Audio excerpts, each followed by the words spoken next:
दरबार में मैया के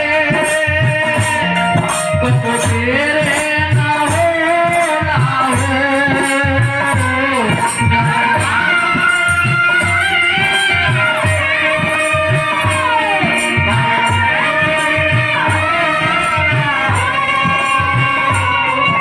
दरबार में मैया के कब तेरे ना हो ना हो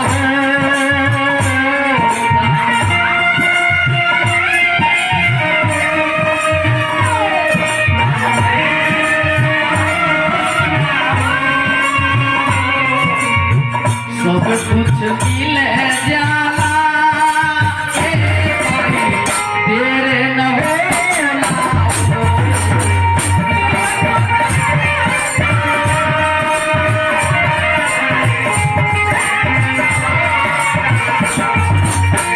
कुछ मिल जाला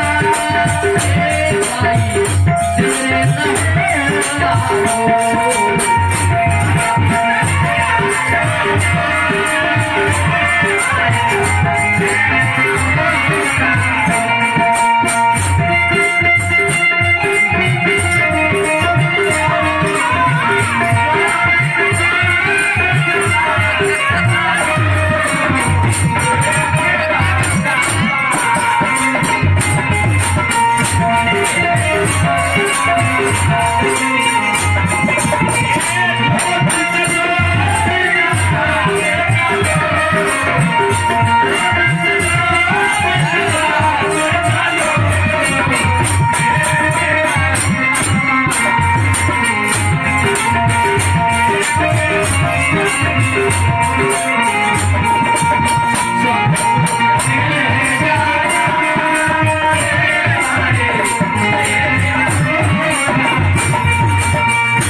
अरे तुलियो पैसा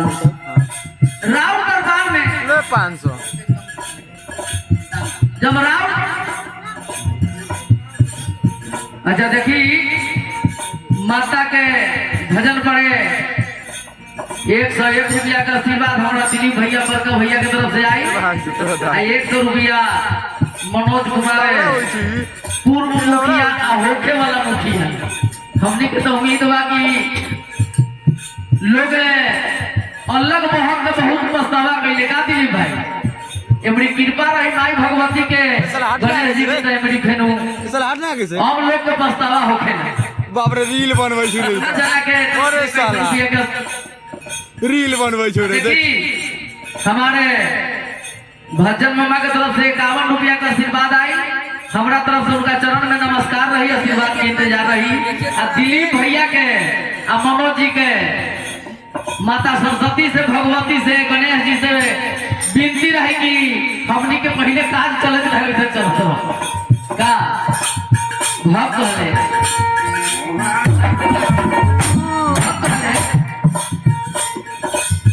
हिंदी में सरस्वती इंग्लिश में पावा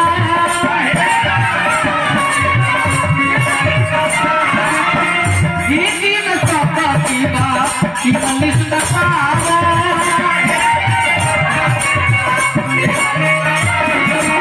ऊपर शक्ति के लोग हिंदी में शक्ति कहता लोग इंग्लिश में पावा रौरे कृपा से सगरी धरे लगा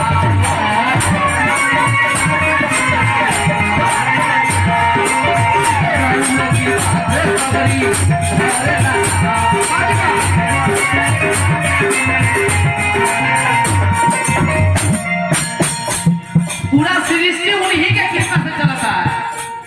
बहुत पहले हम से 10 गो काम करम तो हमें 9 गो बिगड़ जाए एगो काम बनी है और उनकर काम 10 में 10 सलट जाए जैसे कि मोदी जी के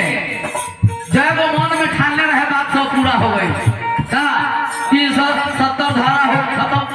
हो गई राम मंदिर हो गई माने कि सब चीज हो गई वैसी माता भगवती के कृपा से होते सब काम करेली मैया सब खेले ना